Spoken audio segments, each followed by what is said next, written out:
O amor do Pai, o justo Deus, pela cruz me chamou.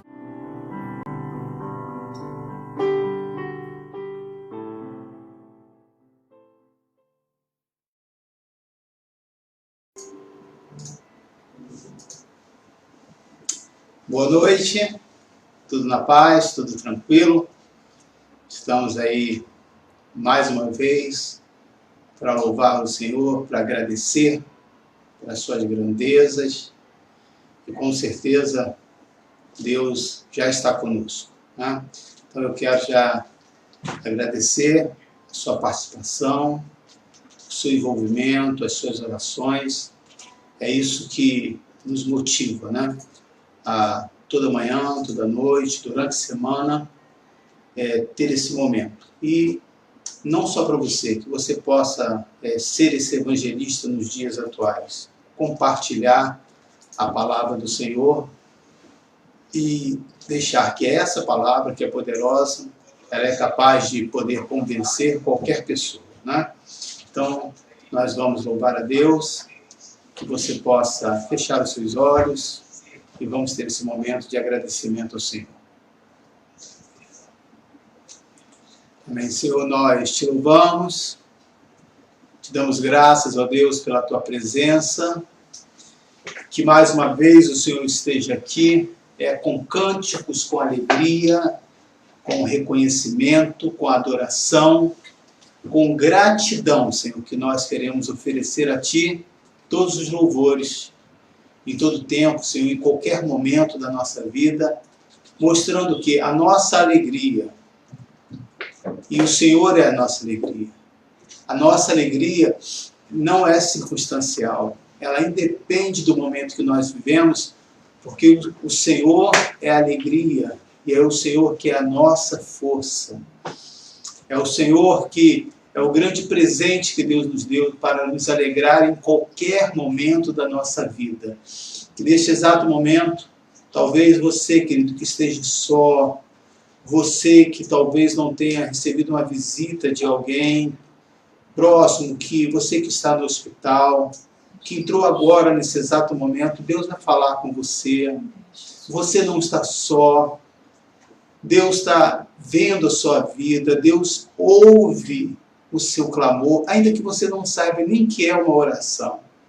Mas fala com Deus, diga: Senhor, ouve a minha voz. Começa a falar como se você estivesse ao vivo diante de uma pessoa, porque o nosso Deus está vivo, o nosso Deus está presente. Pai, receba os nossos louvores e que após esses louvores estaremos pregando a Tua palavra e Te glorificando. Amém. Vamos louvar a Deus. Se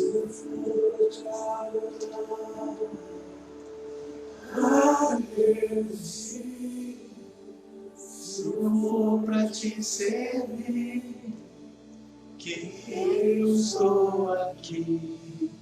Sim, eu quero te adorar,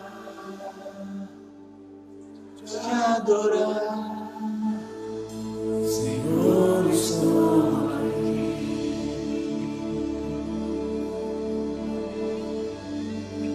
Senhor, estou aqui.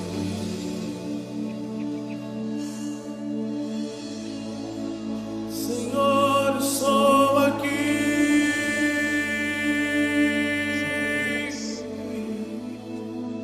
Senhor, estou aqui. Os adoradores do Senhor, dê um grito de alegria.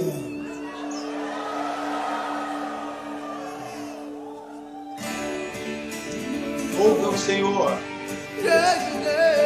Aleluia. Glorifica a Deus.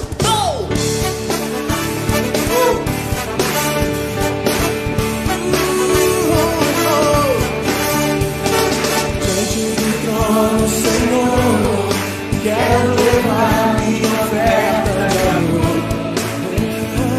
Diante do trono, Senhor, quero levar meu sacrifício de louvor. As minhas mãos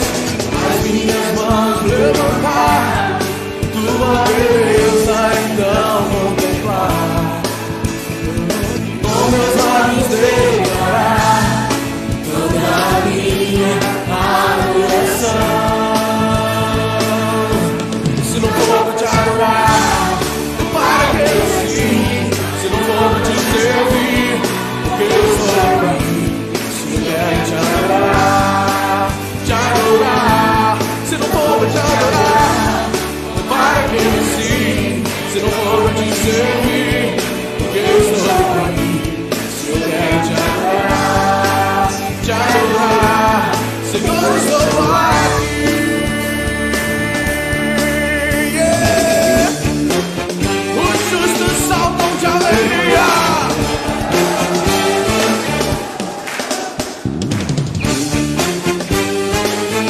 Os adoradores digam glória a Deus.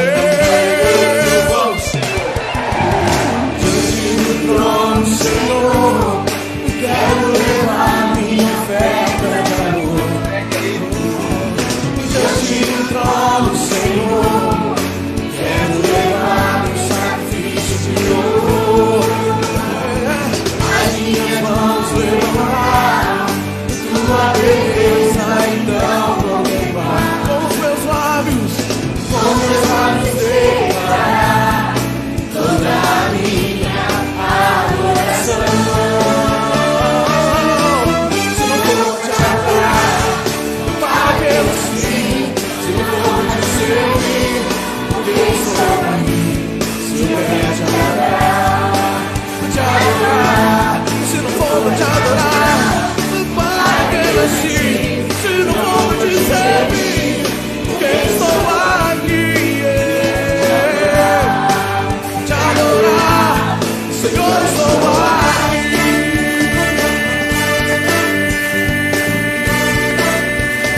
Oh, estou aqui.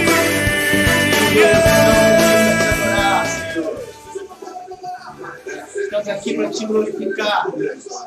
Estamos aqui para glorificar, para agradecer a tua presença. Aleluia. Sim, ó Deus, estamos aqui para te adorar, estamos aqui para te glorificar, estamos aqui para render toda adoração, todo reconhecimento a ti, toda a tua bondade, ó Deus, toda a tua presença. Estamos aqui para te agradecer, ó Deus. Rendido estou aos pés da cruz, me encontrei, o que tenho te entrego, ó Deus.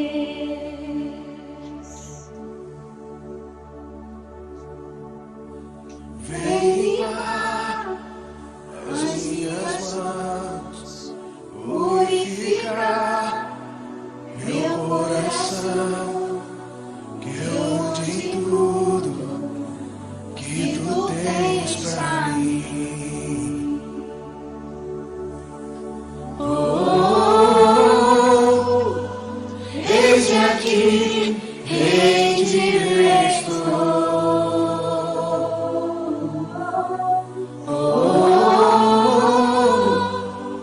Eu sou teu e tu és meu,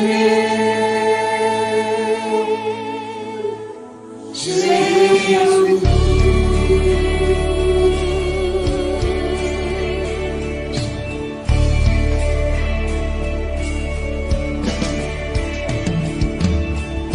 Meus momentos e os dias meus, meu respirar e o meu viver.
Queremos te agradecer, ó Deus, pela tua presença. Queremos te agradecer pelo teu amor. Aleluia. Glorifique a Deus. Eu sou teu e tu és meu.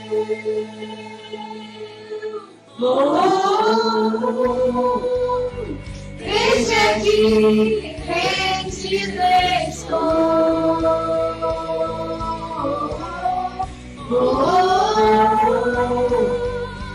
Eu sou teu e tu és meu.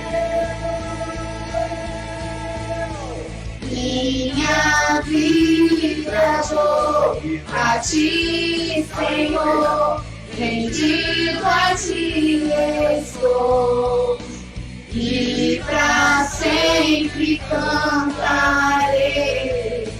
Faz em mim o teu querer, minha vida dou a ti, Senhor. Rendido a ti estou, e pra sempre cantarei. Faz em mim o teu querer.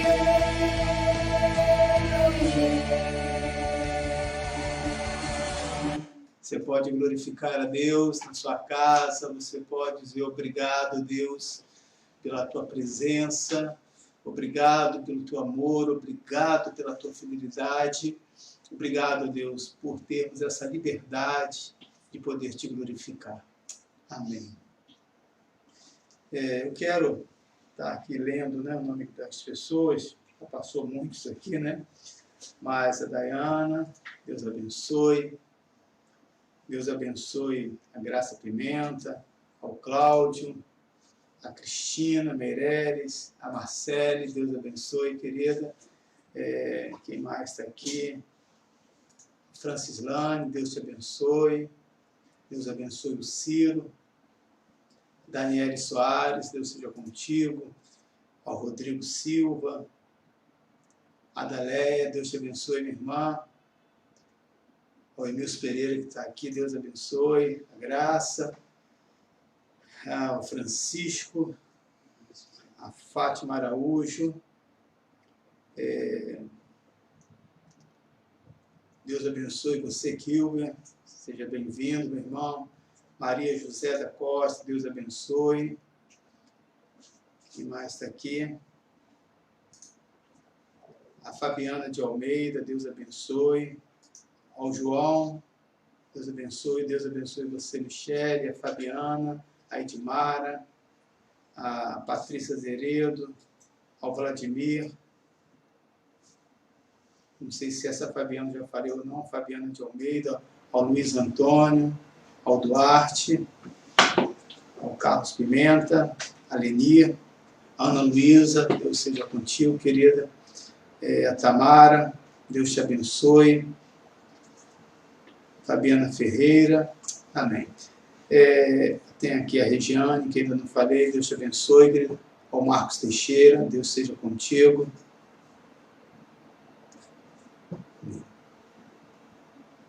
Amém. Eu gosto sempre de lembrar o nome das crianças, mas ao mesmo tempo para mim é difícil memorizar nomes.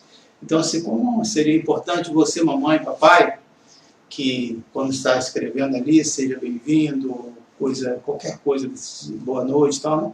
Pudesse colocar o nome aí dos seus filhos, para que eu possa também estar falando, né? Eu sei que isso é importante para as nossas crianças e eu sou também pastor delas, né? Então eu acho que isso se faz necessário. Me ajuda aí, que às vezes eu erro os nomes, às vezes eu troco, né? Então algo complicado, né? Minha esposa tem a facilidade, ela sabe nome, sobrenome, tudo, né? Das pessoas. Eu, para saber o nome, o primeiro nome já é complicado para mim. Então, mas é muito bom, não só com esses irmãos que eu li aqui, né? Tem vários outros que estão nos assistindo. Tenho certeza que Deus há de falar contigo nessa noite. que o Senhor há de nos usar, né? Que a mesma palavra que foi tocada primeiro em mim possa tocar em você. Quero dizer para você, querido, que as mensagens que são liberadas, elas são a base de estudo, de pesquisa, mas, acima de tudo, de muita oração, de muito jejum, de muito compromisso. Talvez você não saiba, mas em muitos momentos eu tenho mensagens que eu nunca preguei, né? Eu escrevo, tenho inspiração, e na hora de eu colocar em prática, não flui, e Deus diz, não é essa, né? Porque aquela mensagem, na verdade, Deus estava falando comigo. E no tempo certo, Deus vai liberar para a igreja. E há momentos, né, que Deus me faz em total dependência para esperar dele. Por mais que eu tenha várias mensagens, né, e por algumas novas, que eu sempre estou escrevendo, e algumas eu reescrevo, é uma total dependência. E hoje não foi diferente, né? Então eu espero que com essa mensagem de hoje, à noite, que Deus possa aí falar ao seu coração.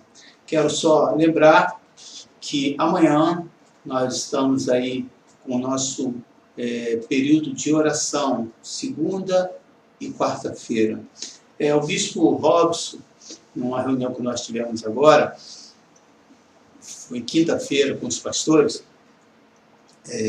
online, ele até deu uma orientação muito legal, né, que ele tem um celular dele lá, que faz atendimento, e ali as pessoas colocam os seus pedidos de oração, né? Então imprime, para a gente não estar aqui citando, falando o problema das pessoas, né?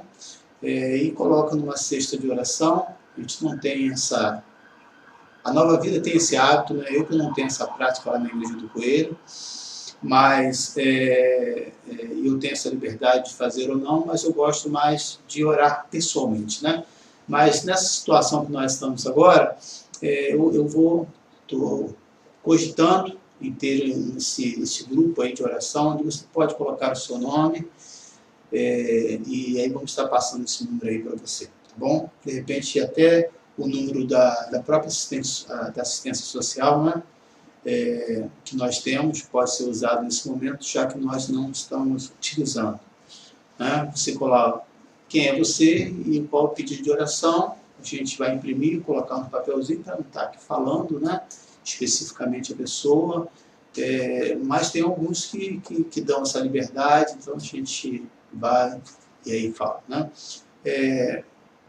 Tenho certeza que amanhã eu conto com você. Para mim, esses dois são um dos pilares, né, para mim, fundamentais na igreja, que eu sou movido por esse coração de orar, né?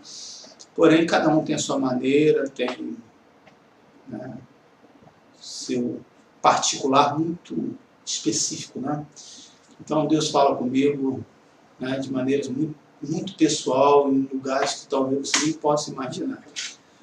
Eu tenho essa questão da oração no meu coração. Eu já tenho esse hábito, né, de acordar dizendo obrigado, Senhor, por esse privilégio, né, de acordar mais esse dia. Eu dou para você um simples testemunho rápido, né, por que eu já tenho essa prática tão habitual, né?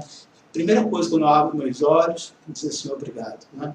Porque muitas vezes eu dormia e no outro dia eu tinha epilepsia e acordava pela madrugada na maca de um pronto-socorro muito sujo e às vezes até no chão, né?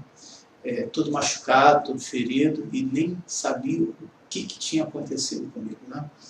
Então, todas as vezes que eu acordo, eu sei que foi mais um milagre que Deus me curou e tem tratado da minha vida até hoje. Então, qual é o motivo, querido, que você tem para louvar a Deus? Todos nós temos algo muito específico, mas o mais importante é nós não podemos esquecer, às vezes nós esquecemos, né?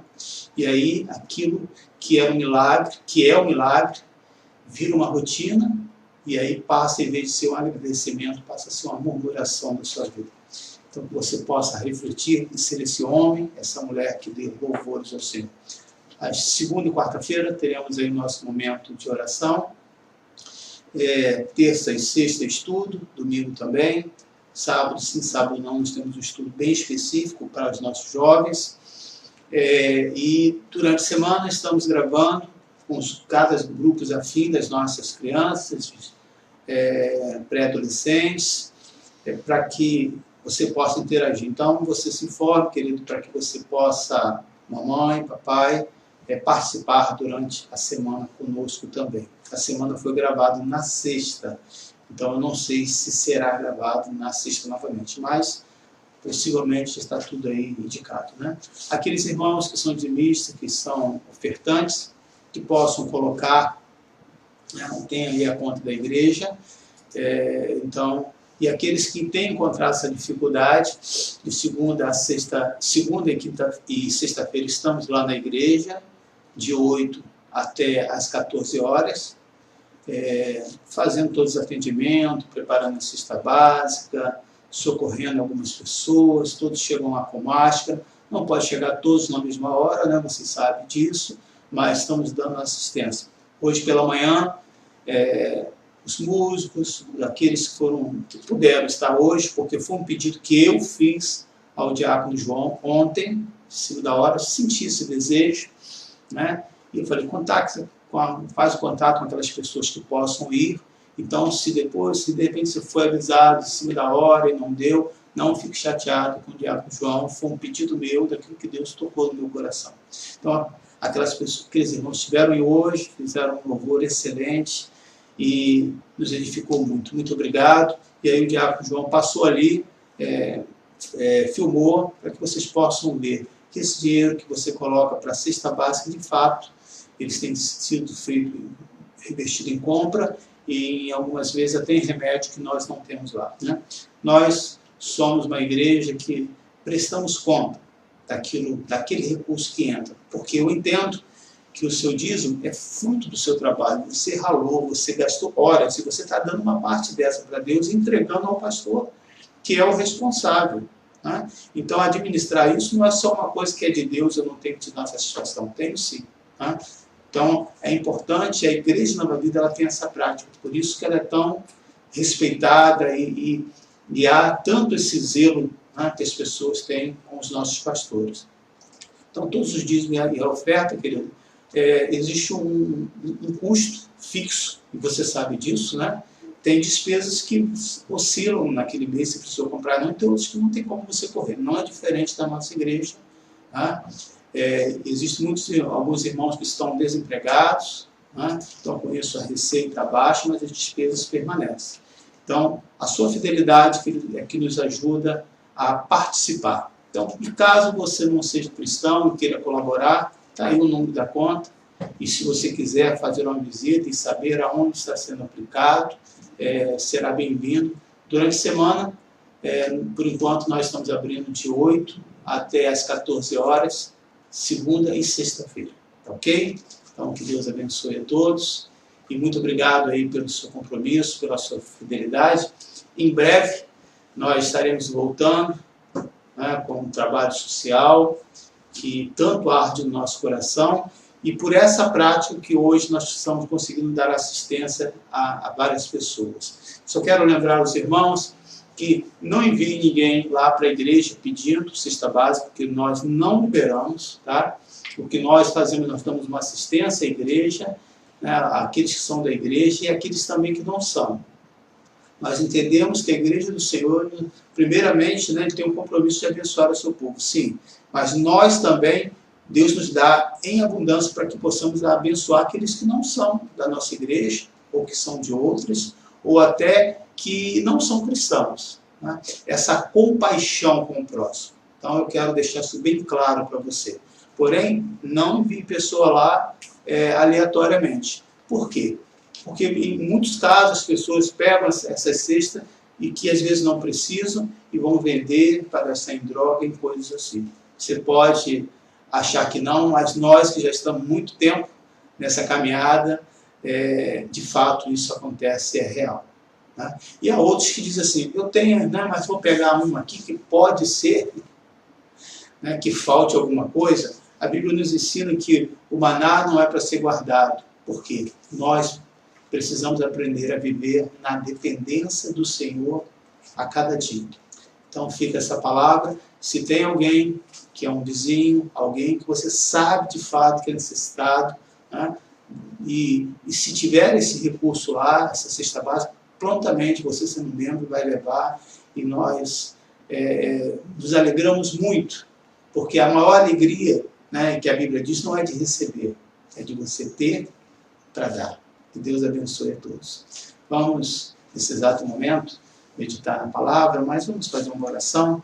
Pai, que a tua graça, que a tua presença, que a tua bondade esteja conosco, e ao refletir essa mensagem, nessa reflexão dessa mensagem, o Senhor possa falar aos nossos corações, que o Senhor possa ter liberdade e conduzir, Senhor, essa boa palavra a cada um dos irmãos. Não a boa palavra do pastor Emílio, mas a boa palavra do Senhor Jesus. E que boa palavra é essa?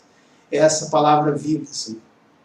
É essa palavra que encontra corações sedentos, que encontra corações que querem ser confrontados, não com conceitos humanos, com filosofias, mas com a pura palavra de Deus, que vai ao encontro dos necessitados e alimenta os famintos.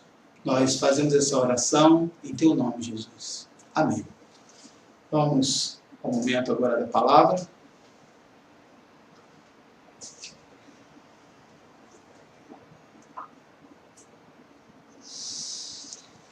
É sempre bom, né, a gente ter essa caminhada, esse dia a dia, né?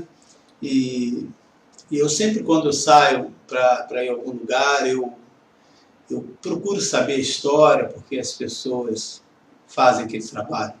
Aí eu lembrei de uma pessoa que fazia um trabalho de artesanato, com estrutura metálica. Tudo que eu perguntava, ele falava muito breve, né? Por que ele fez aquela peça? E ele falava assim, é isso aí.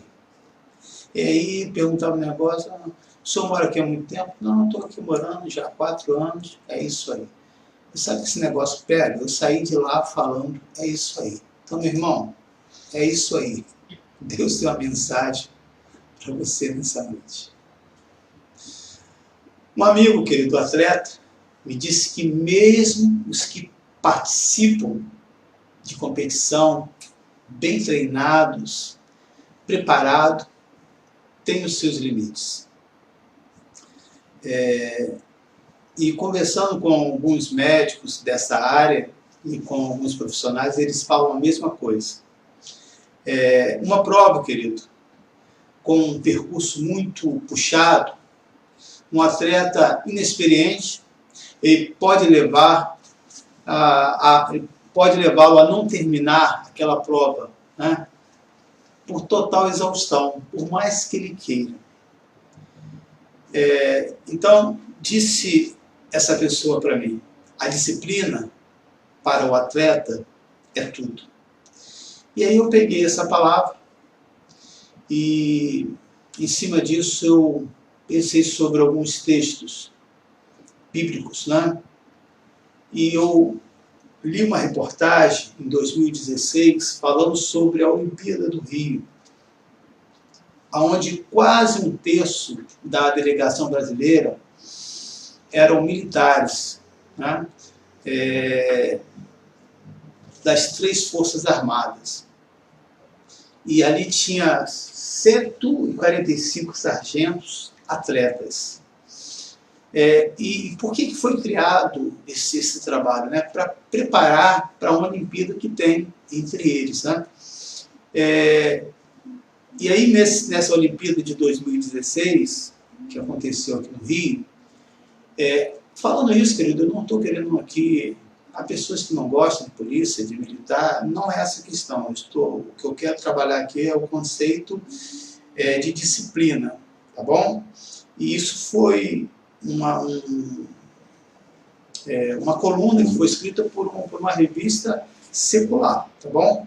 Que não entra em questão, mesmo tendo partido dela, não estava trabalhando a questão de partido aqui, tá? E não é esse o meu ponto aqui. Falou sobre disciplina. Disciplina, e eu estou querendo mostrar um fato real. Então, na Olimpíada de 2016, eles conquistaram 12 das 15 medalhas que o Brasil ganhou, que tinha ganho, né, até aquele momento. Ainda não tinha terminado, já tinha um comentário sobre isso, né? Isso está lá, essa revista de 19/8/2016, né? E aí ele vai explicar nessa revista como que eles conseguiram isso, né? Dizendo assim, entenda porque lá tantos atletas militares existiu nessa Olimpíada, que foi criado em 2008 o programa de atletas do alto rendimento, com o objetivo de melhorar o desempenho do Brasil em eventos de jogos mundiais militares, que existe, né? Uma competição entre a classe, e eu acho muito assim, interessante, e que de fato, em termos de treinamento, são treinamentos extremamente exaustivos, né? Que você tem que ter muito preparo para isso. E muitos dos nossos atletas, isso eu achei muito legal, muitos dos nossos atletas que não eram militares, eram civis, usaram essa estrutura para se preparar para essa competição, né? E conseguiram também muitas medalhas na Olimpíada do Brasil de 2016. Então, aqui, eu quero falar sobre essa questão da disciplina, que não é algo simplesmente para certas ocasiões festivas. Disciplina, querido, é algo que nunca acaba, até que se alcance o objetivo, né? E aí, o apóstolo Paulo fala sobre isso. Ele vai dizer na primeira epístola aos Coríntios, capítulo 9, versículo 25 a 27, o apóstolo Paulo dá um exemplo de disciplina espiritual. Vamos ver o que ele diz aí? Todo atleta em tudo se domina. Aqueles para alcançar uma coroa corruptível, nós, porém, o quê? A incorruptível. Versículo 26. Assim corro também eu, não sem meta, assim luto, não como desferindo golpe no ar,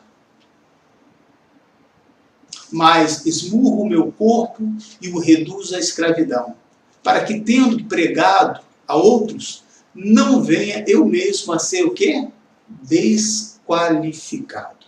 Então, olha só, Paulo vai pegar um exemplo de um atleta, né, e vai comparar isso com a vida espiritual. Então, um atleta é muito comum, e ele sabe disso, por mais que ele treine, ele aprende a conviver com a dor. Não tem como. Você pode alongar, você pode fazer treino todos os dias, você vai aprender a conviver com a dor, e ela passa, né? Então, hoje, pela manhã aqui, a minha sogra me perguntou, ontem à noite, como é que você está? Eu falei assim, até de eu piscar os olhos eu estou sentindo dor. Então, hoje pela manhã aqui ainda estava com um pouco, mas hoje, essa hora, eu não estou sentindo mais nada. Então, a gente aprende a conviver com isso, né? E essa dor passa. E Paulo vai dizer assim, olha, no versículo 27 desse capítulo, ele vai dizer que ele esmurra o seu próprio corpo, ou seja, é uma luta, né, com ele mesmo. Mas esmurro o meu corpo e o reduzo à escravidão, para que, tendo pregado a outros, não venha eu mesmo a ser desqualificado. Fica olhando para esse texto e vamos refletir sobre isso, né? Olha só, há uma luta, né, interna no seu coração, na sua alma, né, para que ele possa não somente pregar, mas não ser desqualificado. Como que a pessoa é desqualificada? Quando ele fala uma coisa, mas a sua prática é outra, né? Então, isso é muito interessante e nós temos que pensar sobre isso, sobre essa disciplina. O nosso bispo, o bispo Tito, ele faz algum comentário. Nós temos liberdade para fazer muitas coisas na nossa igreja, mas nem tudo nós podemos fazer. E nem tudo nós podemos falar. Né? Existe um limite, existe uma disciplina que, até na pregação, você sabia disso? Você percebe quando uma pregação tem um ponto determinado por Deus e quando o pregador passa, estica, aí aquela coisa fica monótona, aquela coisa perde a vida. Essa disciplina é em tudo. Então Paulo aqui vai estar dizendo: eu esmurro meu próprio corpo, né? Há uma briga constante aqui no meu interior com esse atleta, para que eu não seja desqualificado, né? Para que a minha palavra seja condizente com aquilo que eu vivo no meu dia a dia. Meu irmão, minha irmã, você tem sido esse atleta ou atleta de Cristo? Essa pessoa que constantemente está se esforçando, que é um esforço, é uma disciplina todo dia, de oração, sim, de jejum, de louvor, de ter o seu autodomínio, buscar os dons que você precisa para cada momento. Essa historinha de dizer: aconteceu um negócio, eu saí da graça. Quem saiu da graça? Saiu da graça e está morto, meu filho. Não tem essa. Não é? Se por acaso você se desqualificar em alguma coisa, a Bíblia nos dá a palavra muito clara. Bota seu joelho no chão, se arrependa, confessa os seus pecados, levanta e continua, querido, como esse atleta, esmurrando esse próprio corpo, dizendo: essa falha, essa barreira, eu já confessei, isso não vai me impedir, Senhor, porque eu sei o meu alvo, eu sei o meu propósito, eu sei por que eu estou aqui, eu quero a Cristo. Você pode glorificar a Deus, você pode dizer amém. Então, um cristão, querido, inconstante, ele não tem disciplina, não tem. Ora, ele está, né, falando em língua, pulando, sapateando, que Deus é bom. Ora, ele está lá embaixo, dizendo: Deus me ama, ninguém ligou para mim. Ele oscila muito na sua fé. Não quero dizer com isso que você não possa oscilar na sua fé, querido. Infelizmente, a nossa natureza funciona, desse jeito, mas não nessa inconstância, essa coisa cotidiana. Uma coisa é você pegar um resfriado ou uma enfermidade comum e passar, e outra coisa é você ter aquilo constante. Algo não está funcionando, algo está em falta, né? Então, um cristão inconstante não tem disciplina e demonstra imaturidade, sendo inconstante na sua fé. Ora ele está na igreja, ora ele não está. Ele tem compromisso em muitas coisas na igreja, mas as suas amizades são com pessoas que não são cristãs, que têm hábitos estranhos, e você vê que algo não funciona, algo não está se encaixando, né? Por quê? É uma pessoa inconstante. Jesus, querido, ele investiu 30 anos, né? Presta atenção nisso, 30 anos de preparação do seu ministério. E exerceu mais 3 até morrer. Isso é disciplina, querido. Pode imaginar isso? Esperando o tempo, a hora, para que Deus pudesse estar liberando para ele exercer aquilo que ele foi assim ordenado. Né?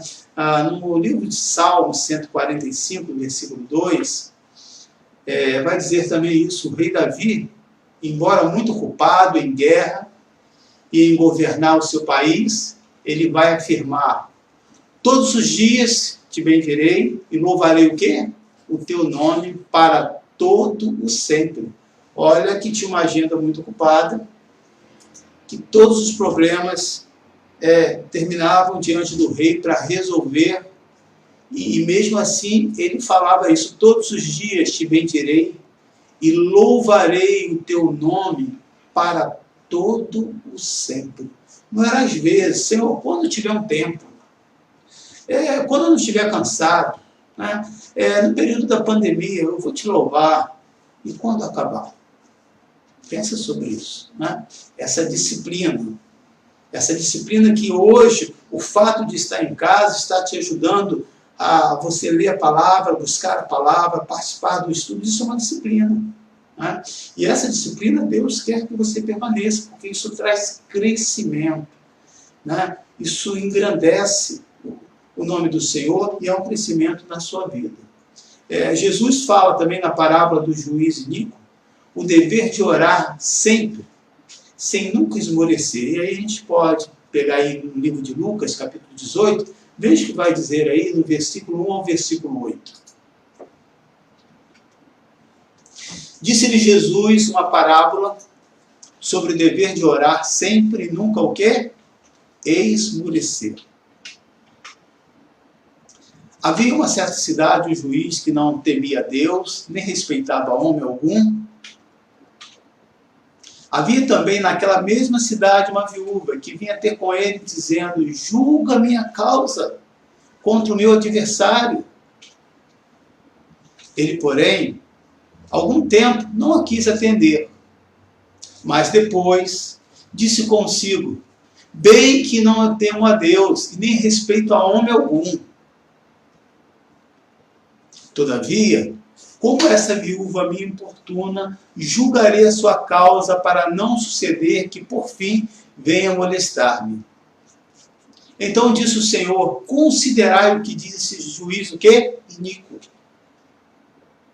Não fará Deus justiça aos seus escolhidos?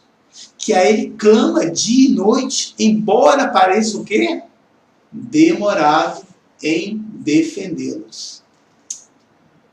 Digo-vos que, depressa, lhes fará justiça. Contudo, quando vier o Filho do Homem, achará porventura fé na terra?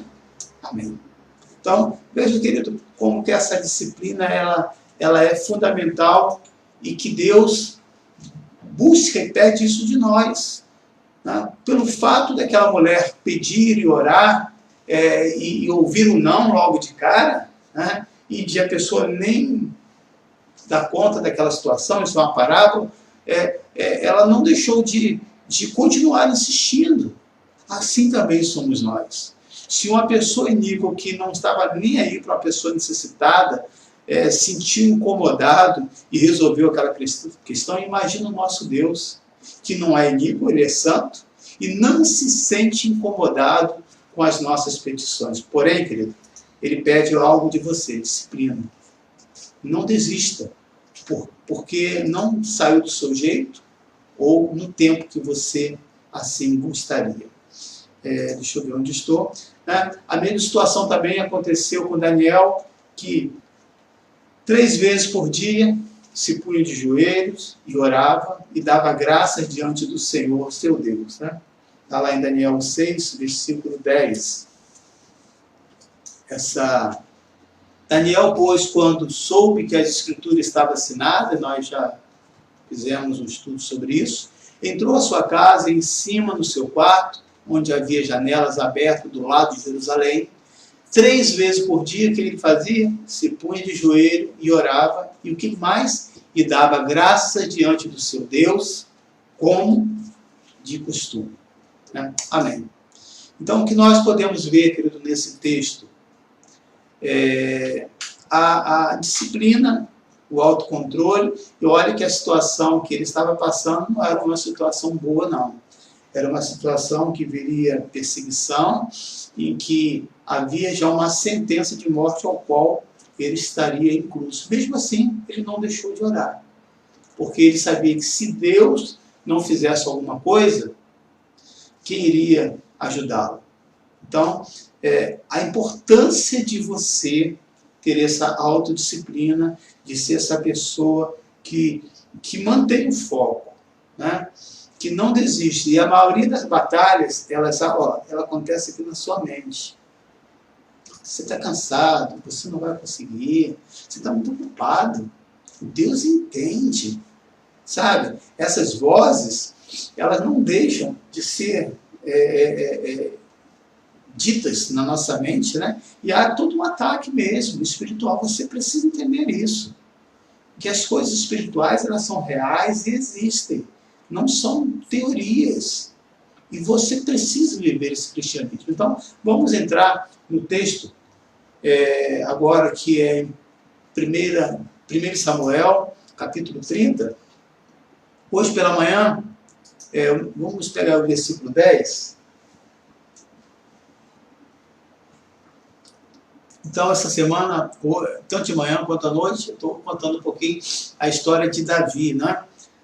Agora já não é mais uma pessoa imatura, já agora um homem que também estava passando por algumas situações que, por causa daquela vitória que ele teve, trouxe ciúmes do rei, e por isso que ele estava vivendo essa situação agora. Situação essa que mostra também a imaturidade dele, né? Que nenhum texto você vê dizendo que Deus o orientou a ir para a terra dos filisteus, para a terra dos seus inimigos. E durante esse período, Davi não escreve nenhum salmo, né? E aí ele vai ainda com pessoas que, se você pegar outros textos de folheira aí, você vai ver que eram 600 homens, pessoas endividadas, problemáticas, pessoas que até adoravam outros deuses, tá?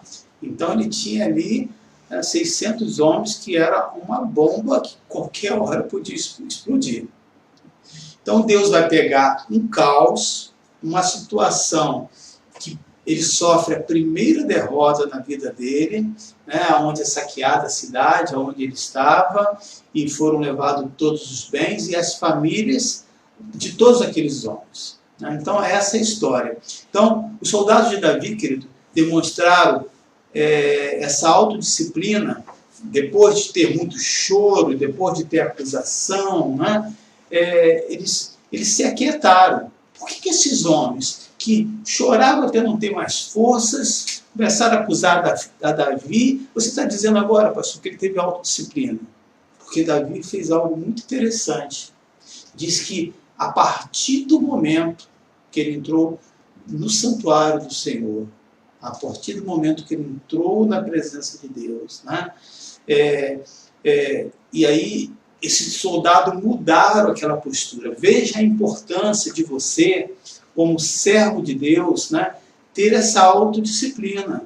Se você se descompensa pelos momentos difíceis, né, mostra a sua condição naquele momento. Não estou dizendo que você que é fraco ou que tem algum defeito, mas é aquele autoanálise, dizer assim, algo está faltando, eu preciso buscar mais a Deus. Foi isso que Davi fez. Bom, então, quando nós reconhecemos, como esses soldados, que suas forças se acabaram, isso aconteceu lá diante do rio de Besor, né? Veja no versículo 10. Davi, porém, e 400 homens continuaram a perseguição, pois que 200 ficaram atrás por não poderem, de cansados que estavam, passar o rio de Besor. Interessante nesse rio, que a maior parte do tempo, esse rio fica com pouquíssima água, ou seco, né? Então não foi uma questão que eles estavam tão cansados que não conseguiam passar a nado, né? Então esse cansaço vinha pelo estresse emocional que muitos deles tiveram, porque o texto diz que esses homens guerreiros choraram até não ter mais força, ou seja, até não conseguir ficar de pé. E você sabe, querido, que o esgotamento emocional, ele hoje tem sido um grande problema para a nossa sociedade, né? E aí você vê pessoas com vários problemas e precisam ser tratados de fato. Então isso é algo real. Eugene Peterson disse o seguinte: muitos estão cansados demais para lutar e envergonhados demais para reclamar, enquanto outros declaram vitória. Os cansados ficam sentados em silêncio junto ao ribeiro de Besor. Está se referindo justamente a esse texto, esse autor tão conhecido aí, né? Então, esse lugar, ele teve ali um marco na vida daqueles homens. E a partir daquele momento, aquele homem que era um servo de Deus e que estava no lugar que não era para estar, né?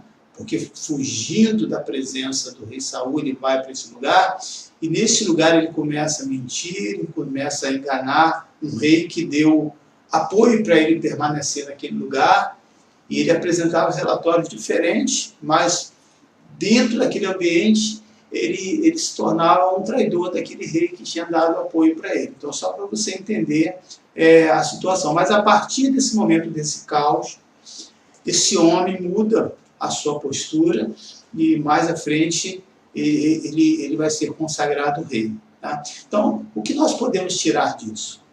Que esse rio Besor foi um marco na vida deles, aquele ponto. Tá? Que mesmo com toda a coragem, com toda a disposição, você se cansa. E os problemas que nós enfrentamos hoje, nos nossos dias atuais, serão um marco para a nossa geração. Tá? Às vezes nós só olhamos com um olhar negativo do caos, daquilo que é ruim, um olhar racional. Mas o que a Bíblia diz? Que nós temos que viver pela nossa emoção, pela nossa razão? Não. Nós somos movidos pela fé. E a fé, ela não te dá certeza de nada físico, tá? Mas te dá certeza das coisas espirituais. Então, Besor, querido, não é lugar de declararmos a derrota. Por causa daqueles homens que ficaram derrotados, aí vocês são fracos. Aí vocês não são de nada. Né? Não é lugar de derrota, dizendo, não dá mais. Besor, querido, esse marco desse lugar onde eles estavam, era o lugar de tomarmos um novo fôlego. Existem momentos, querido, que as situações vêm e que você pensa que é algo ruim, mas na verdade é para que você possa, Deus te dando a oportunidade para você reverter aquele quadro. Então, se os seus olhos são bons, você vai olhar de uma maneira espiritual. Deus está querendo me corrigir, Deus está querendo me tratar. Mas se os seus olhos são maus, a Bíblia fala sobre isso, né? Está se referindo ao seu coração, né? Você vai olhar de maneira negativa. Deus não me ama, Deus esqueceu de mim. Como tem sido o seu olhar nesse cenário que nós vivemos hoje? Besor é o lugar de tomarmos um novo fôlego. E eu tenho visto muitos irmãos, querido, que estavam adormecidos na sua fé e Deus está despertando. Você pode louvar a Deus por isso? Amém. Davi, querido, ele vai se reanimar no Senhor no versículo 6 desse mesmo capítulo, no finalzinho, que depois de ser acusado, de ser confrontado, né, Davi muito se angustiou, porque havia uma condenação desses 600 homens, dizendo, você que é culpado, né? Se nós não tivéssemos vindo para cá, se deixasse alguém aqui, te guarda, então você é o culpado. Então, por isso Davi estava muito angustiado. E por que dessa angústia? Né? Porque ele estava fazendo algo segundo o seu coração. Ele não estava ali, não existe nenhum texto bíblico dizendo assim, Deus o orientou, né? Deus o inspirou, Deus falou isso. Não tem, foi uma atitude humana que Davi diz, pensando eu, né, será melhor eu ir para a terra dos inimigos. Né? Então Davi muito se angustiou, pois o povo falava em quê? Em apedrejá-lo. Isso era um ato de julgamento, de justiça daquela época, porque todos estavam o quê? Em amargura. Você sabe o que é um povo amargurado? 600 homens, né, rancorosos, de difícil acesso, assim que Davi estava enfrentando. Cada um por causa de seus filhos e de suas filhas. Porém, Davi se reanimou no Senhor. Diante desse cenário, ele se reanimou no Senhor. Quando ele parou tudo para buscar a presença de Deus. Esse ponto, querido, é fundamental nas nossas vidas. Se você está passando por luta e dentro da sua casa começa a acusar a sua esposa, os seus filhos, começa a criar problema, o que isso vai te ajudar? Se está um caos, vai virar um inferno. Desculpa a palavra, mas não tem outra.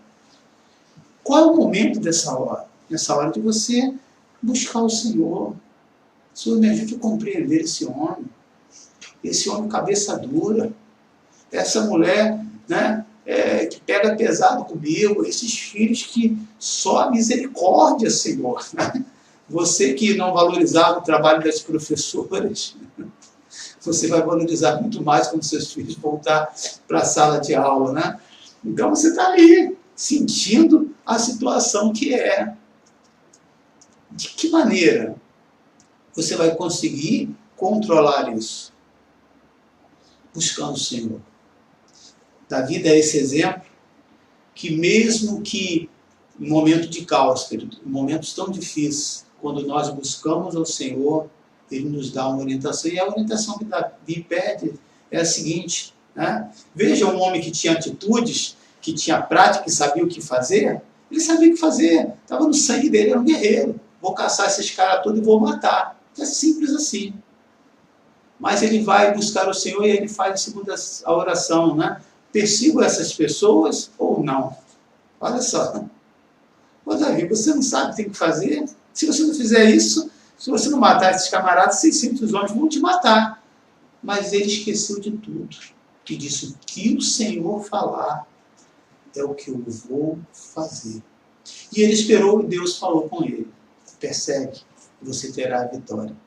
Então veja, querido, o momento que nós estamos passando hoje, você pode olhar como um caos, como pessoas que estão parando na fé, mas pode ter um outro olhar. Pode ter um olhar que esse será um marco diferente na sua vida. Em que Deus vai te dar, né, essa condição de você ganhar tudo aquilo que você perdeu. E aí eu não estou falando de bens materiais, tá? Não que eu sou contra isso, mas eu estou querendo focar a parte espiritual. Foi neste exato momento que Davi se reanimou. Ou significa o quê? Que ele estava desanimado, que ele estava longe das coisas de Deus. É só você olhar alguns textos para trás, né? De mentiras, de engano, né? Ele se reanimou. Então, quando você entra, quando você se esforça, quando você, em meio a todas as acusações, você tem essa disciplina de Senhor, eu vou parar dessa autoacusação, de falar dos meus erros, dos erros dos outros, mas vou buscar o Senhor. E foi nesse momento que ele se fortaleceu. Você quer a solução para o problema da sua família, do seu casamento, do seu filho, ou uma situação familiar, né? Não vai ser você discutindo que você vai resolver o seu problema. Eu conheço muitas mães, muitos pais, e eu já fiz isso muitas vezes, né? Muitos pais que quando seus filhos dormem, e filhos que às vezes têm muita dificuldade, muitos problemas, eles impõem as mãos e oram. E oram. Senhor, guarda meu filho, livra essa mente. De longe, próximo ali. Isso faz toda a diferença. Isso fez a diferença na minha vida. Por mais que eu quisesse me envolver com as pessoas do mundo, eu não conseguia, né? E eu lembro de algumas vezes acordar assustado, estava ali minha mãe de longe, com as mãos assim orando pela minha vida. A oração faz toda a diferença. Espero que você creia nisso. Amém? Espere na graça de Deus, querido. Precisamos ser fortalecidos neles. E no livro de Isaías 40, versículo 29, versículo 31, veja o que vai dizer aí. Vai dizer assim, ó, diz que ele faz forte ao cansado e multiplica as forças que não têm nenhum vigor. Os jovens se cansam e se fatigam, e os moços de exaustos, o que acontece? Caem. Mas os que esperam no Senhor renovam suas forças. Sobe com asas como águia. Correm e o quê? E não se cansam. Caminham e não se fatigam. Você é convidado nessa noite a esperar, a subir diante do trono de Deus com as suas orações, a enfrentar essas dificuldades que elas existem, mas sendo renovados. Você, querido, se sente muito forte? Sim ou não? No livro de Salmo, capítulo 39, diz que todo homem, por mais firme que seja, é pura vaidade. Salmo, capítulo 39, versículo 5. E quem escreveu esse salmo? Sabe quem escreveu esse salmo? Quem você imagina que escreveu? Davi. Olha o que diz aí. Deixe aos meus dias o comprimento de alguns palmos, a tua presença, o prazo da minha vida é nada. Na verdade, todo homem, por mais firme que esteja, é o quê? É pura vaidade. Então é algo para você refletir, querido, que essa força que nós conseguimos não é uma força humana. O cristão não busca essa força de uma pessoa fora da normalidade. Essa força que nós buscamos está no Senhor. Em Provérbios 16, versículo 18, nos alerta sobre algo, né? Para nós termos cuidado com a soberba e o altivismo. Veja o que em Provérbios, capítulo 16, versículo 18. A soberba precede a ruína e a altivez do espírito que a queda. Há muitos que acharam que eram tão fortes porque tinham tantos bens e que não estavam achando que seriam imbatíveis num momento como esse que estamos passando, estão em total desespero. Por quê? Não conhece esse refúgio que Davi conheceu e que nós conhecemos. E são pessoas altivas, soberbas, né, que talvez eram até pessoas simples e que por algum motivo ou outro esqueceu as suas verdadeiras raízes. Nós não podemos esquecer quem nós éramos e o que nós somos hoje. Somos servos e servas de Deus, amém? Lavados pelo sangue do Cordeiro. Então, Besor, querido, é um lugar de apoio aos retardatários. Versículo 9 vai falar sobre isso. Na visão daqueles homens de Davi, os retardatários não serviam para nada. Veja aí que está no versículo 9. Pois não contribuíram em nada. Então, na verdade, Besor é um lugar de apoio aos retardatários, mas na visão daqueles que foram com Davi, pensava diferente. Está aí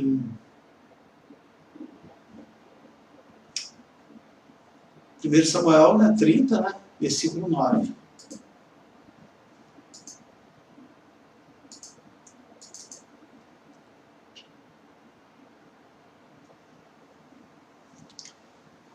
Partiu, pois, Davi, ele e os 600 homens que com ele se achavam, e chegaram ao ribeiro de Besor, onde os retardatários ficaram. Né? Que retardatário?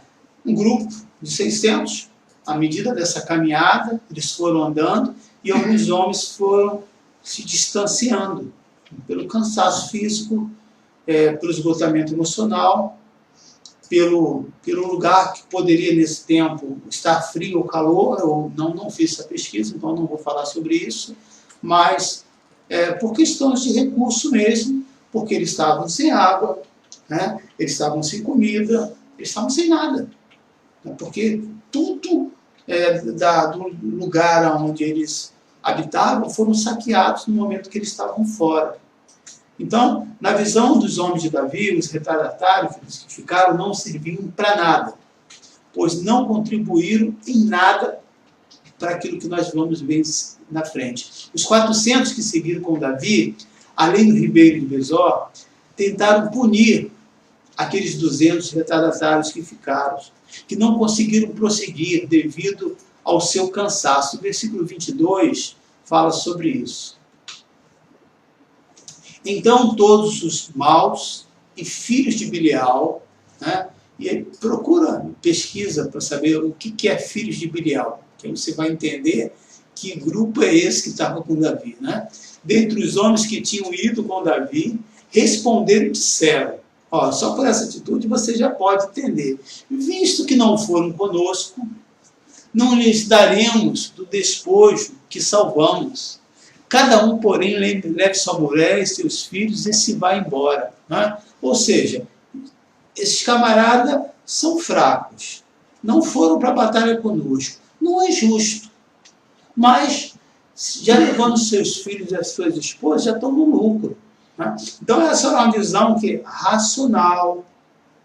Né? E isso representa o quê? O sistema religioso, legalista, que às vezes mata, pune, exclui, porque aquela pessoa falhou, caiu, não conseguiu acompanhar, decepcionou, e assim por diante. E também um sistema secular, não é? Que a frase é a seguinte: você vale o que você tem. Então, se você tem muito, vale muito. Se você tem pouco, você vale pouco. Se você não tem nada, eu nem preciso falar. Então, esse era o sistema. Então, diante dessa situação, um homem de Deus, ele não embarca, ele não entra nesse ritmo, ele não se envolve, porque o seu olhar é diferente. Talvez, antes dessa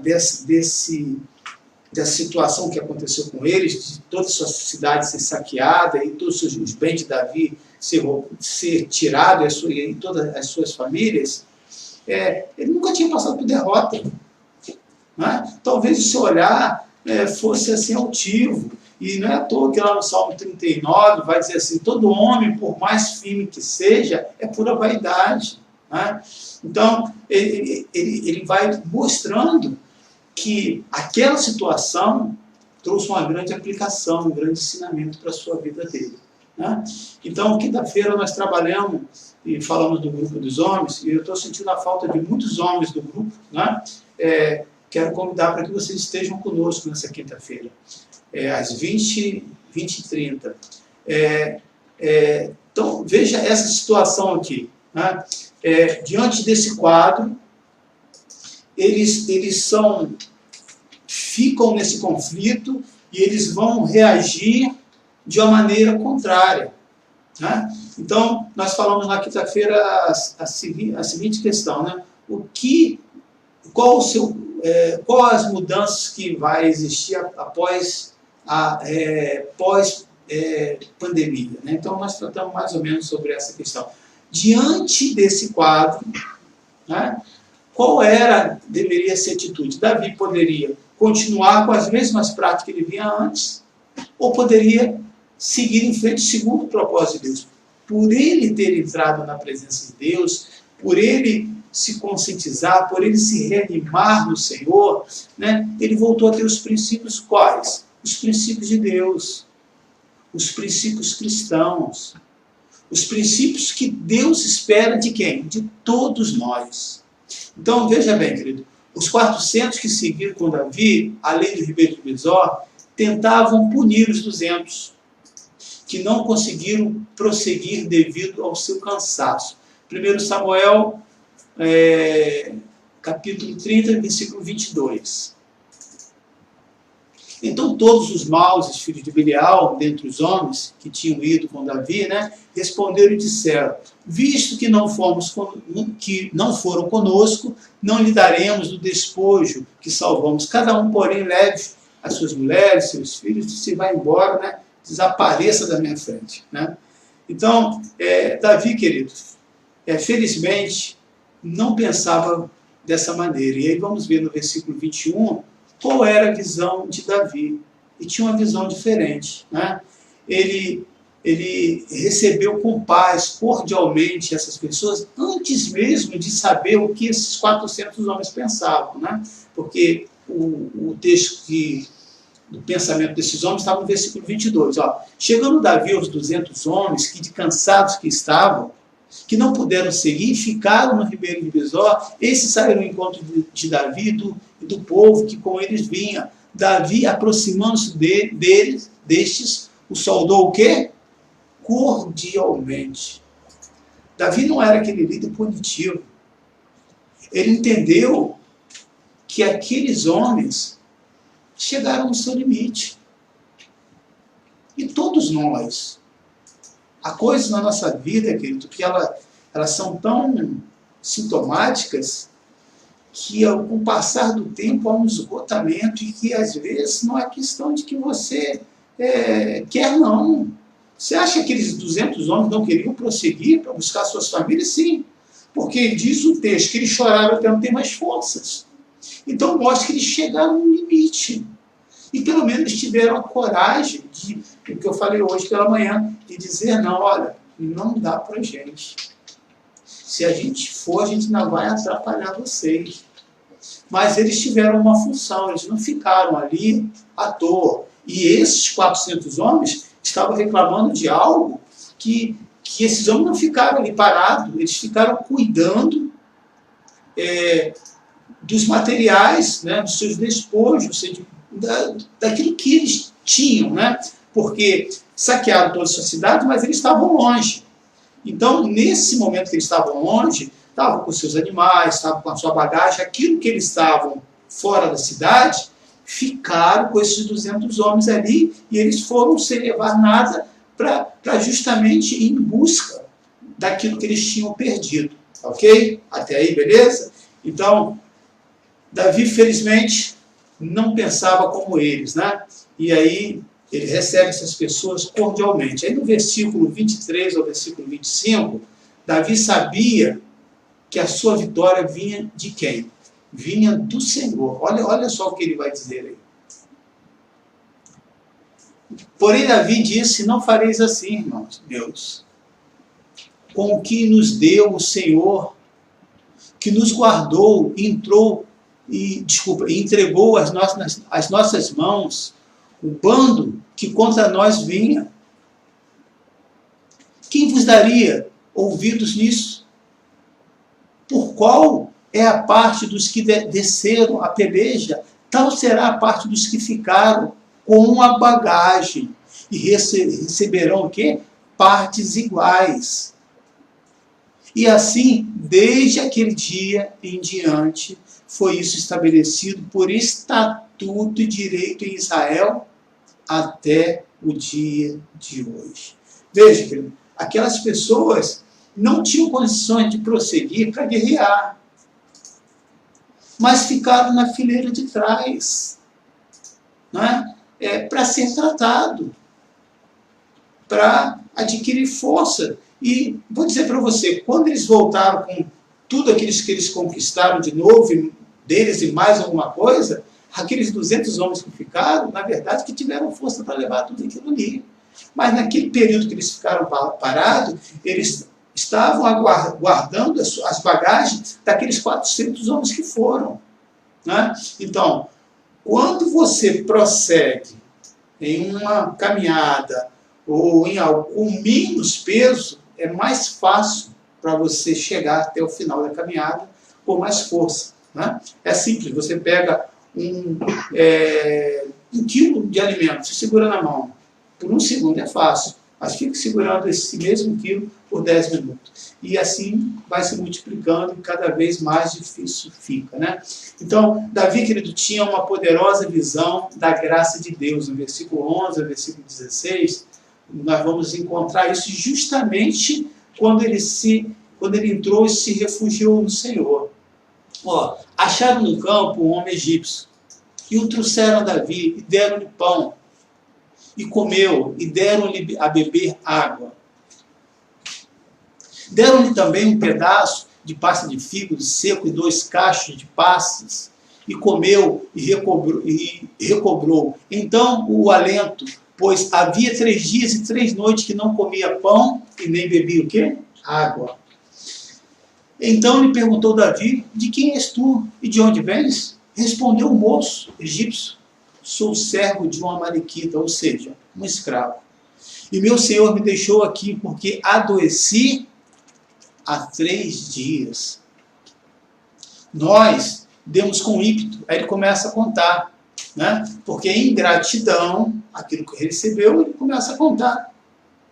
Olha só, na verdade, ele ali poderia estar dando... Ele já tinha sido deixado para morrer. Essa que é a verdade, né? Eu estava doente e aquele que era o meu senhor, que tinha me comprado, me deixou para morrer. Veja a diferença de Davi, que deixa os 200 homens, mas volta para buscá-lo. Então, esse egípcio começa a contar para Davi: nós demos com ímpeto contra o lado sul dos Queretitas, contra o território de Judá e contra o lado sul de Caleb, e pusemos fogo aonde? Em Ziclag. Que lugar era esse? Era o lugar que Davi habitava junto com esses 600 homens. Estava ali a sentença de morte declarada para esse homem, né? Mas as nossas atitudes, querido, elas são diferentes quando nós buscamos ao Senhor, né? As nossas atitudes nos condenavam até Jesus nos encontrar. Essa que é a verdade.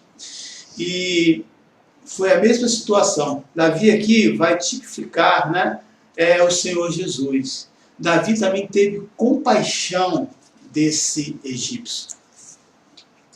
Nos dias de hoje, nós podemos ver que nós somos conduzidos a esse ribeiro de Besor. E aí, Davi vai perguntar para esse homem: me diz aonde essas pessoas estão. Ele vai dizer assim, disse-lhe Davi: poderias, descendo, guiar-me a esse bando? Respondeu-lhe: jura-me por Deus que não me matarás, nem me entregarás nas mãos de meu senhor, e descerei e te guiarei a esse bando. E foi isso que aconteceu, né? Então, Davi cumpriu com a palavra, não matou esse homem, protegeu daqueles homens maus, que fazia parte do grupo dele, tá? E teve compaixão daquela pessoa. Então, isso aí tipifica, né, a misericórdia que estava sobre o coração deste homem. Mas vamos trazer agora para a nossa realidade. Às vezes, quando um irmão se fere, se machuca, ou faz algo errado, pisou na bola, né? Se a pessoa está de um lado e vê aquele irmão que passa do outro lado da calçada, abaixa a cabeça, não fala, não, porque posso pegar o mesmo espírito. Que coisa é essa? Que maluquice é essa que as pessoas vão criando? O maior que está em você, o Espírito Santo de Deus, amém? Então, né, qual é o olhar que nós temos que ter com essas pessoas? Um olhar de misericórdia, querido. Se Davi não deixou o seu inimigo morrer, porque depois daquela conversa ele poderia matá-lo, né?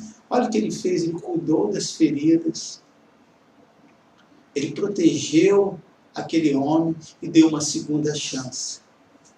Nós também, querido, já muitas vezes, quando pecamos, quando falhamos com o nosso Deus, nós vamos contra Ele. E o que Ele age conosco quando nós nos confessamos nossos pecados, como este egípcio fez? Ele nos perdoa, Ele age de compaixão, não há uma sentença de morte, não há prazer em Deus no pecado. Deus não tem alegria nenhuma com os seus erros. E a compaixão e a misericórdia não quer dizer que você pode sair errando, né? Houve consequências, há consequências quando você comete erros provocados por você mesmo. Você que planta isso aí, não o Senhor. O Senhor tem compaixão e misericórdia e nos resgata. Nos dias de hoje, querido, Jesus continua nos conduzindo a esse ribeiro de Besor, aonde às vezes é tirado todas as nossas forças. Às vezes nós não temos condições nenhuma. E Ele permite isso para ensinarmos a viver na sua total dependência. Você é forte, mas não é Deus. Você é grande, mas não é tão poderoso assim.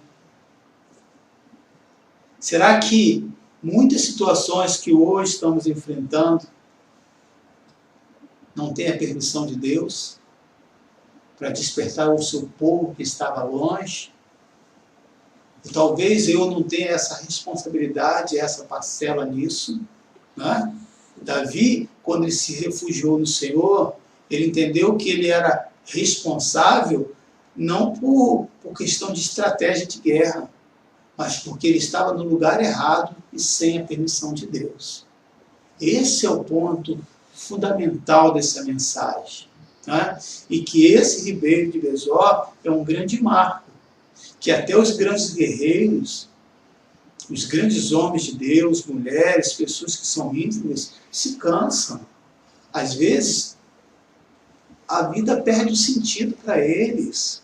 Às vezes, o brilho da alegria, né, do prazer, se esvai. Precisa de ter pessoas com essa compaixão, pessoas com esse olhar de misericórdia, pessoas que caminhem junto, pessoas que não fiquem dando conselhos, citando versículos bíblicos, mas que com aquele olhar de compaixão como Jesus teve com Pedro, que resgatou, posso dizer, querido, eu te entendo. Eu entendo o que você está passando. E eu quero te ajudar. Eu vou te alimentar, se você se permitir, como Davi fez com esse egípcio. Uma pessoa que ele parou, querido, sem saber quem era. Foi que ajudou a resgatar tudo que tinha perdido. Para pensar sobre isso. Às vezes nós ajudamos pessoas que aos nossos olhos são insignificantes, que não vai acrescentar nada. Engano seu. Talvez essa pessoa, ou essa situação que Deus permitiu, foi para que, através desse seu gesto, você possa conquistar a alegria, a força do Senhor, a voltar, a entrar e a se reanimar da presença do Senhor. Nos dias de hoje, Jesus continua nos conduzindo a esse ribeiro de Besor. Ele luta quando você não pode. Ele vai aonde você não pode ir. Lembre-se disso.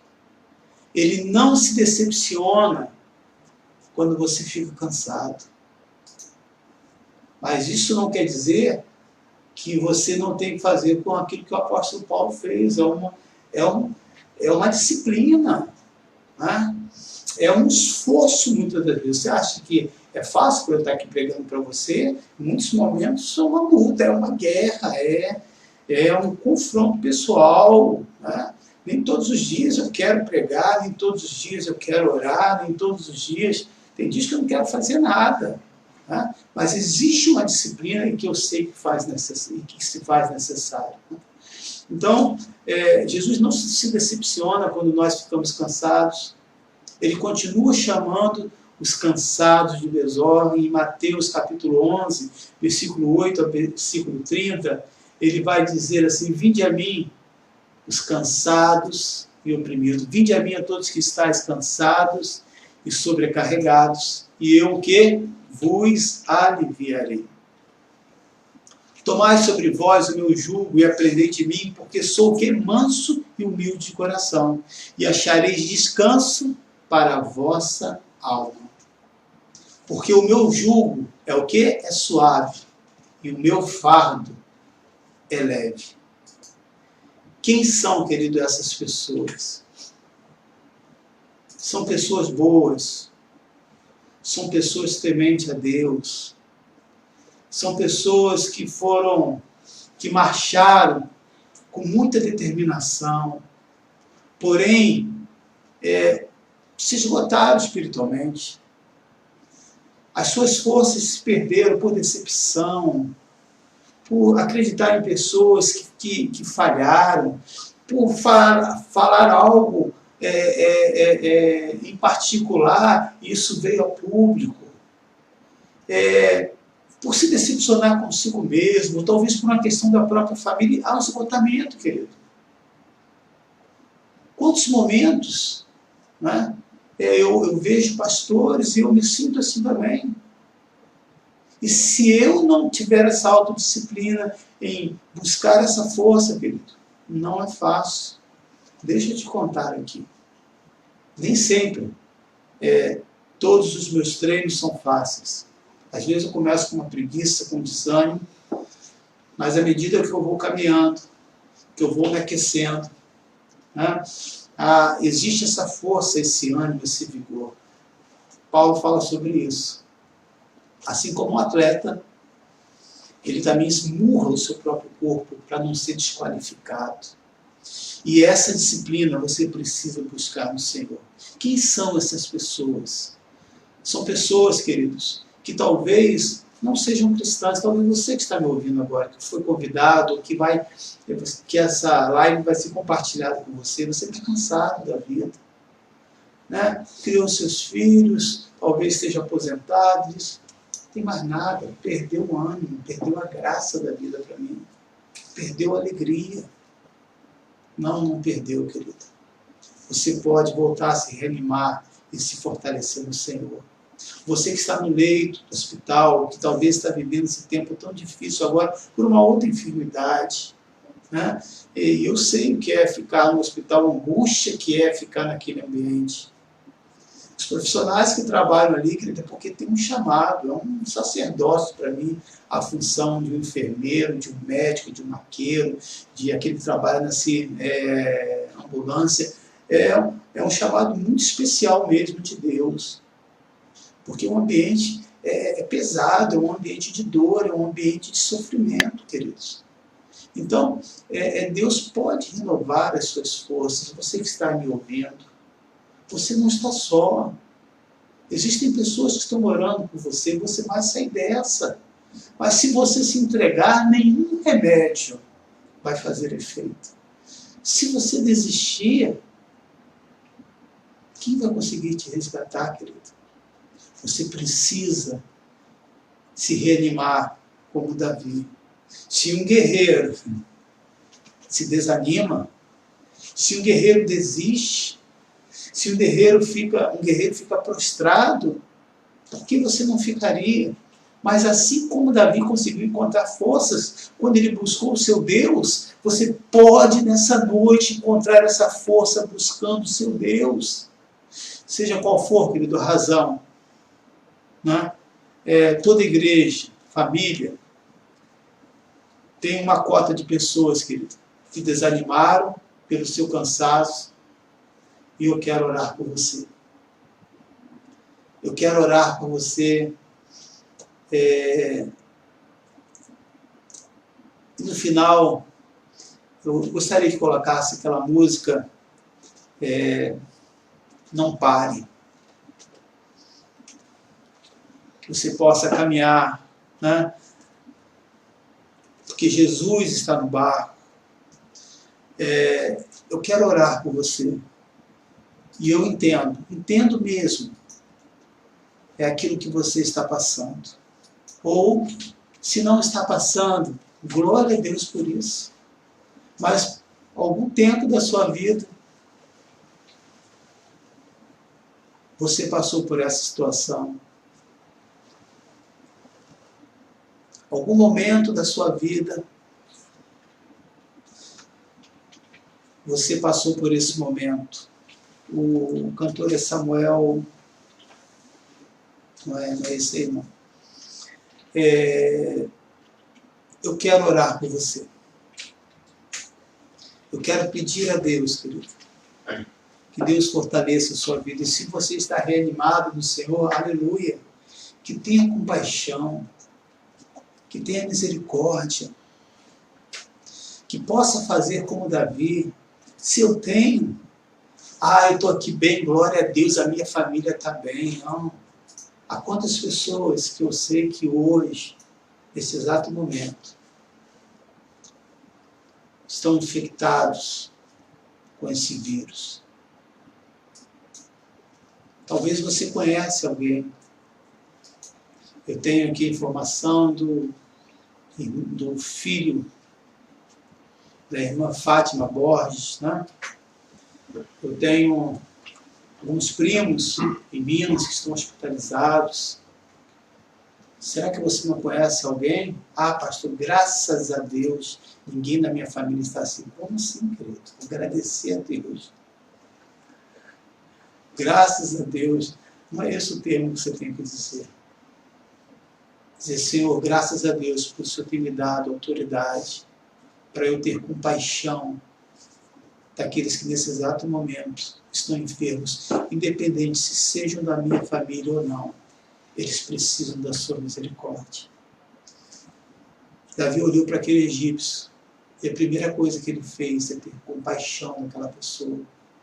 Alimentou, curou, tratou daquela pessoa, e mesmo depois sendo inimigo dele, ele teve compaixão.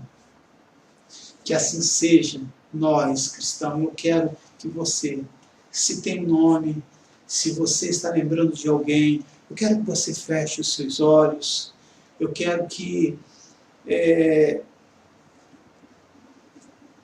você possa ter essa compaixão, que você possa ouvir agora a voz de Deus, e vamos orar e vamos pedir a Deus.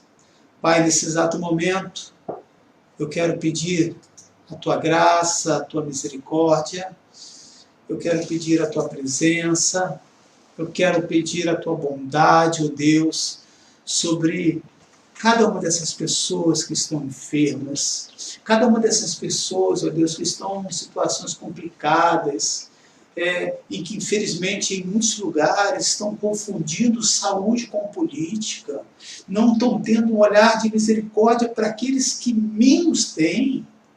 Senhor, nós te pedimos, tenha compaixão, Senhor, deste povo, que possa se levantar, Deus, independente se sejam cristãos ou não, pessoas que tenham essa compaixão, enfermeiros, médicos, policiais, autoridades políticas, que neste exato momento possa ter esse olhar de compaixão, e nós queremos te pedir, Deus, por cada uma dessas pessoas que estão fazendo essa oração agora, que estão representando um parente, um irmão, alguém da família, querido, creia.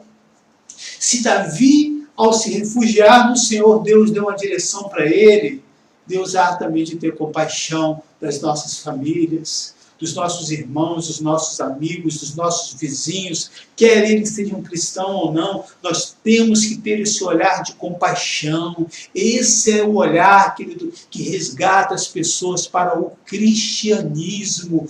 Nós precisamos deixar essa religiosidade e sermos cristãos, lavados pelo sangue do Cordeiro, com esse olhar de misericórdia, Senhor, nesse exato momento, querido. Você que é um servo, que é uma serva de Deus, que você possa ter essa compaixão e saiba que Deus está ouvindo a sua oração agora, que ainda que você não possa ir lá diante dessa pessoa, Deus está nesse exato momento agindo de maneira poderosa, que a tua vontade seja feita, Deus, que a tua vontade seja realizada. Senhor, eu ainda oro por aqueles, ó Deus, que não têm familiar nenhum e que estão abandonados nesses hospitais, pessoas que se doaram, pessoas que deram tudo para a sua família, Senhor, e hoje estão abandonados nos hospitais. Senhor, tenha compaixão dessas vidas. Que a tua bondade, que a tua misericórdia possam ir ao encontro de cada uma delas. Nesse exato momento eu quero orar também, Senhor, pelo filho da Fátima Borges, Senhor, que está hospitalizado, que está internado. Deus, vai agindo de maneira poderosa, vai agindo com a tua graça, vai agindo com a tua misericórdia, Senhor. Eu quero te pedir, Deus, que esteja com cada um, Senhor, dos nossos irmãos, Senhor, que daqueles que fazem parte da nossa família, nós entregamos, Deus, e acreditamos no poder da tua palavra. Que toda glória e que toda honra seja dado ao nosso Deus. Amém? Querido, foi um prazer, uma alegria muito grande ter esse momento nessa noite com você. Espero que essa palavra possa ter ido de encontro, fortalecendo a sua fé, confrontando as suas atitudes, e que você possa manter essa disciplina no Senhor. Vamos cantar esse louvor para nós encerrarmos. Aleluia.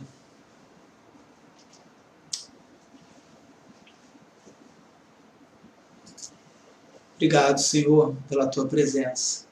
Quero lembrar aos irmãos que segunda-feira estaremos Amanhã, não é? Às 8h30, teremos esse momento de oração. Que toda glória, que toda honra seja dada a Ti.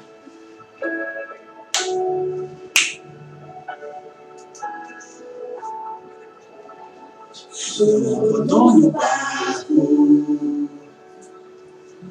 pois a ordem é chegar do outro lado e você vai chegar.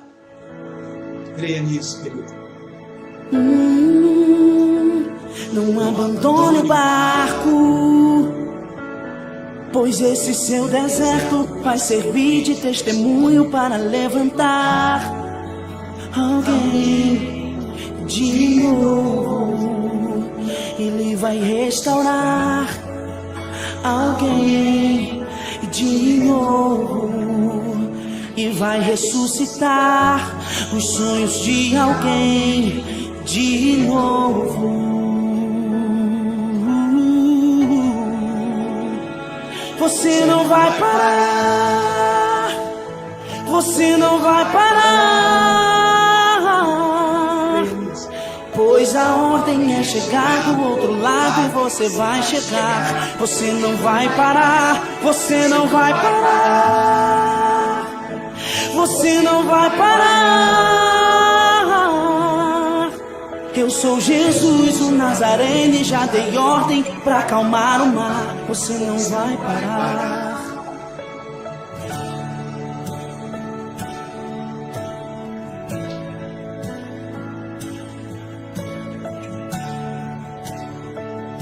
Creia nisso, querido.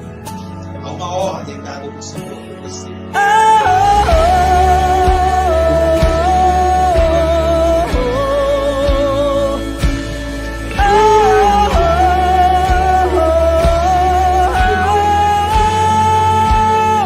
Não abandone o barco,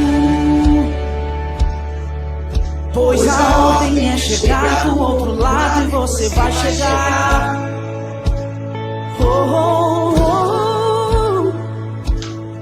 Não abandone o barco, pois esse teu deserto vai servir de testemunho para levantar alguém de novo. Ele vai restaurar alguém de novo e vai ressuscitar os sonhos de alguém de novo.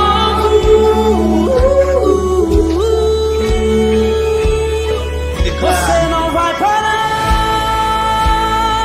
você não vai parar, pois a ordem é chegar do outro lado e você vai chegar. Você não vai parar, você não vai parar, você não vai parar. Eu sou Jesus, o Nazareno, e já dei ordem pra acalmar o mar. Você não vai parar, você não vai parar, você não vai parar, você não vai parar, você não vai parar, você não vai parar, você não vai parar, você não vai parar.